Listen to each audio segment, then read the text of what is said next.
Hi, I'm Fallon. I'm a therapist here at Optimum Joy.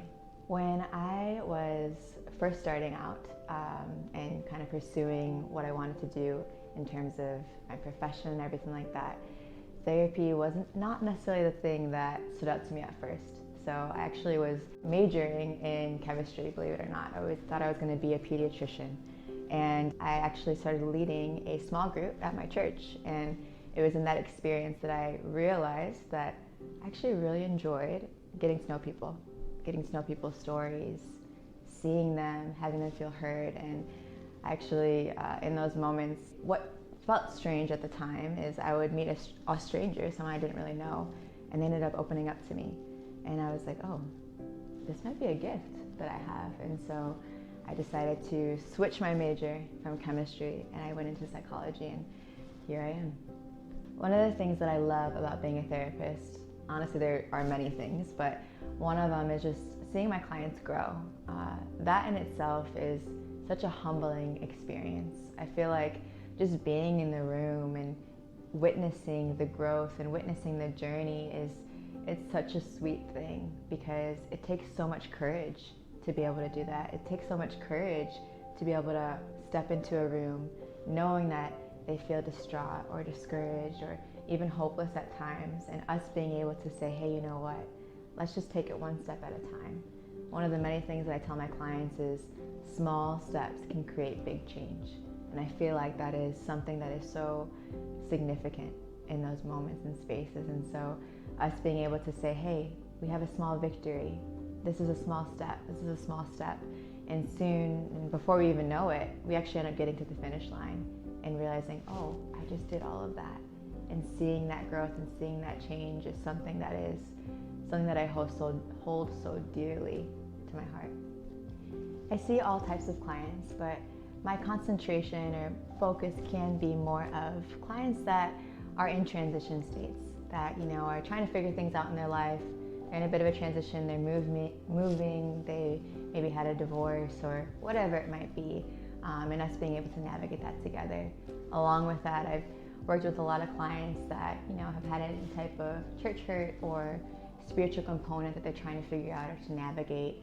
And another piece of it too is people in leadership. When it comes to clients that are in leadership, one thing I will say is I personally have had experience with that in being a leader in different domains. And so my passion and my hope is that whether you're a CEO, a pastor, a teacher, whatever it is, that you can be candid and genuine in where you're at, so that ultimately we can get to your growth and your healing and everything else within that. Clients come into the space, whether it's their first time or they've been to many therapists, and sometimes they come in very overwhelmed, feeling like I have so much to work through. This is going to be so hard for me.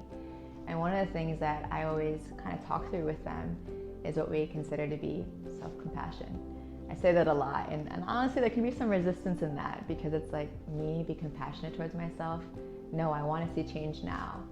And a lot of what we end up diving into is saying, hey, it's okay that it takes some time, and it's okay that it takes a moment.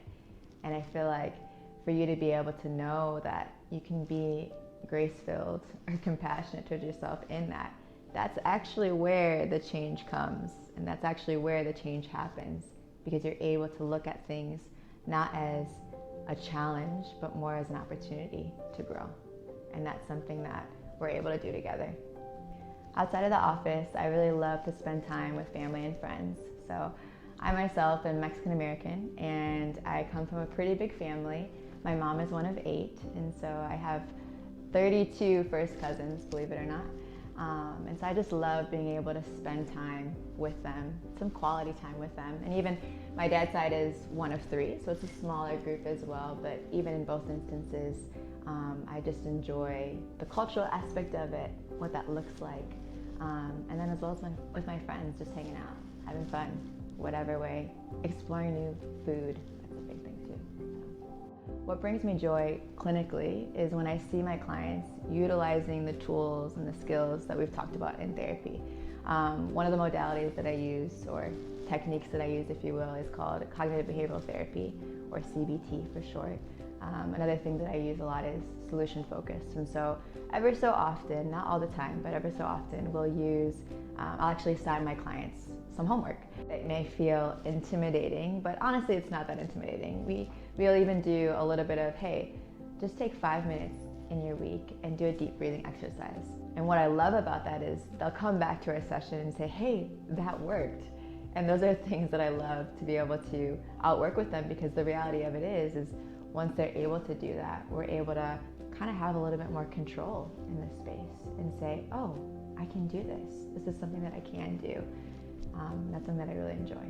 What I would want someone to know about therapy is that honestly, anyone and everyone can use it and benefit from therapy, no matter what life stage you are in. If it feels like too much or too little, either is fine, either is okay. Because at the end of the day, your growth matters, right? I think we can always grow. We can always learn about ourselves, learn about how we operate, how we are, and what that looks like. And that's something, when it comes to counseling in the therapy room, is that we are able to process that together, identify that together. It's so important to know that in the therapeutic space that you can feel safe, you can feel seen, you can unravel a bit, and that is okay to be able to do.